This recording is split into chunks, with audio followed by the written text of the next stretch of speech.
Comment traiter les troubles du sommeil cure? L'apnée du sommeil affecte la façon dont vous respirez quand vous êtes endormi. En apnée du sommeil non traitée, la respiration est brièvement interrompue ou devient très peu profonde pendant le sommeil. Ces pauses respiratoires durent généralement entre 10 à 20 secondes et peuvent se produire jusqu'à plusieurs centaines de fois par nuit, vous KO de votre rythme de sommeil naturel.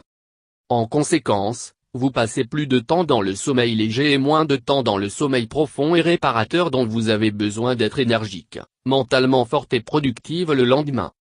La privation de sommeil chronique qui vient avec les résultats de l'apnée du sommeil dans la somnolence diurne, réflexe lent, manque de concentration, et un risque accru d'accident.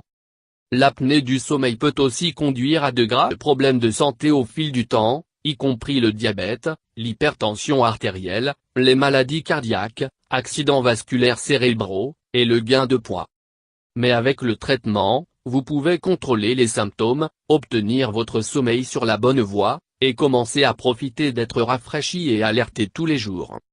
Il peut être difficile d'identifier l'apnée du sommeil sur votre propre, car les symptômes les plus importants ne se produisent que lorsque vous êtes endormi. Mais vous pouvez contourner cette difficulté en demandant à un partenaire de lit pour observer vos habitudes de sommeil, ou par vous-même l'enregistrement pendant le sommeil. Si les pauses se produisent pendant que vous ronflez, et si l'étouffement ou haletant suivre les pauses, ce sont des signes majeurs que vous avez l'apnée du sommeil. Les principaux signes et symptômes de l'apnée du sommeil. Lourd ronflement chronique et presque tous les soirs. Choquant, renifler, ou suffocation pendant le sommeil. Pause respiratoire. Se réveiller la nuit, sensation d'essoufflement. La somnolence diurne et la fatigue, peu importe combien de temps vous passez dans le lit. D'autres signes et symptômes de l'apnée du sommeil. Avertissement. Se réveiller avec une sécheresse de la bouche ou des maux de gorge. Insomnie ou nuit-éveil. Aller à la salle de bain souvent pendant la nuit. Forgetfulness et difficulté à se concentrer. Non caractéristiques: saute d'humeur, l'irritabilité ou la dépression. Maux de tête matinaux.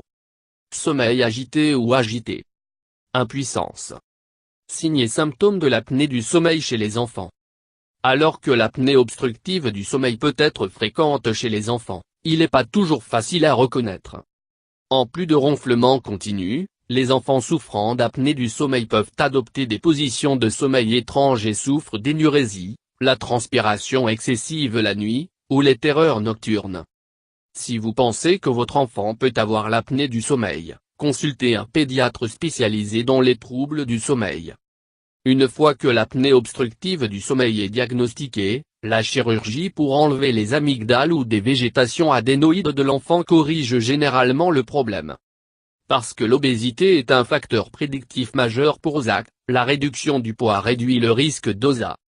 Les meilleures données suggèrent qu'une réduction de 10% en poids conduit à une réduction de 26% de l'indice de troubles respiratoires, ORDI.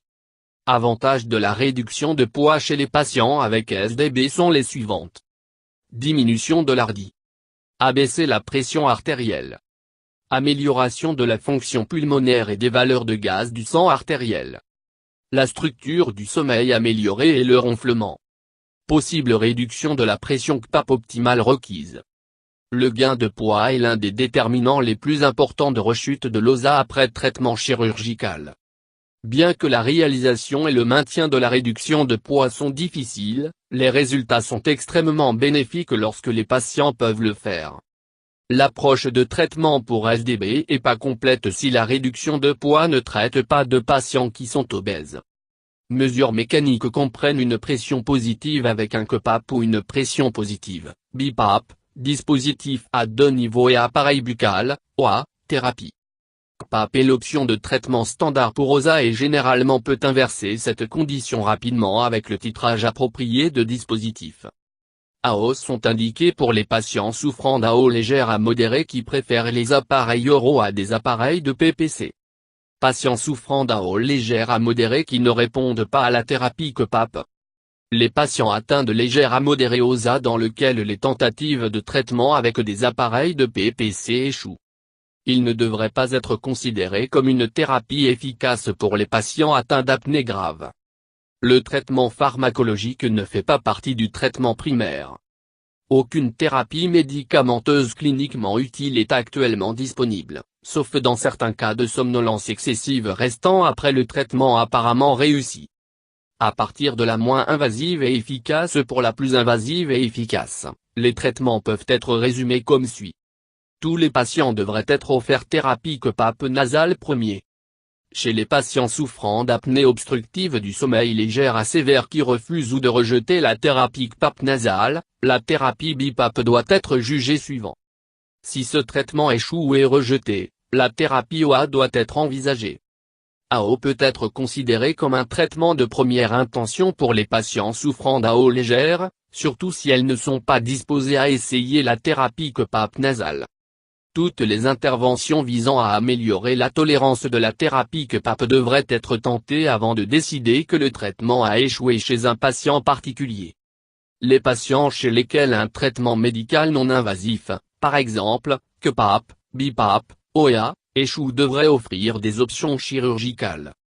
Les patients doivent être informés des taux de réussite pour chaque intervention chirurgicale. Ils doivent être informés qu'ils pourraient avoir besoin de plus de 1 intervention chirurgicale, certains assez vastes, pour guérir OSA.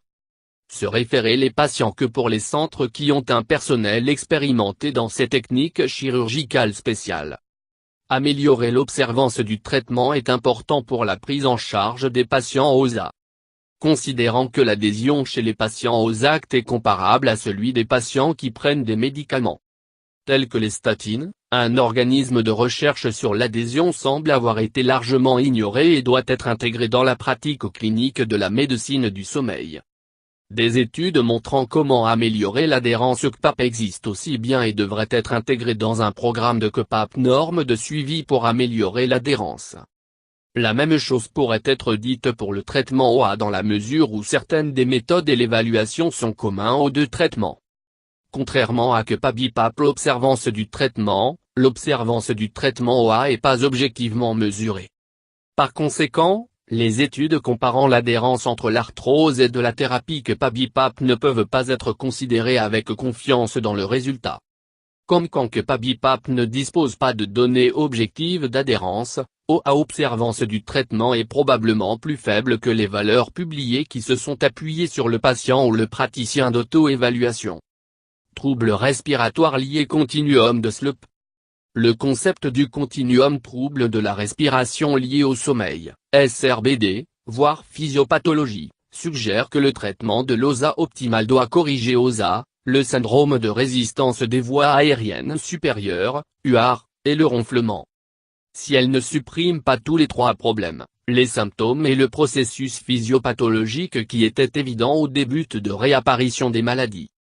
Par conséquent, dans le traitement de SRBD, PAP corrige OSA premier, UAR suivant, et le ronflement dernier. Un événement peu probable est le ronflement étant corrigé avant OSA et ou UAR. Si cela est supposé avoir eu lieu, alors il faudrait envisager à l'intégrité du microphone ronflement.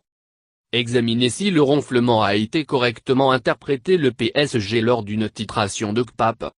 En cas de fuite de masque se produit, le bruit peut être transféré par le microphone sur le canal de ronflement PSG et peut sonner comme le ronflement.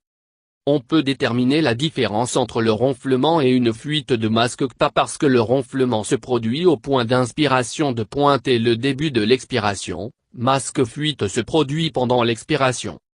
Examiner si le patient a eu des voies respiratoires supérieures, UA, de chirurgie corrective.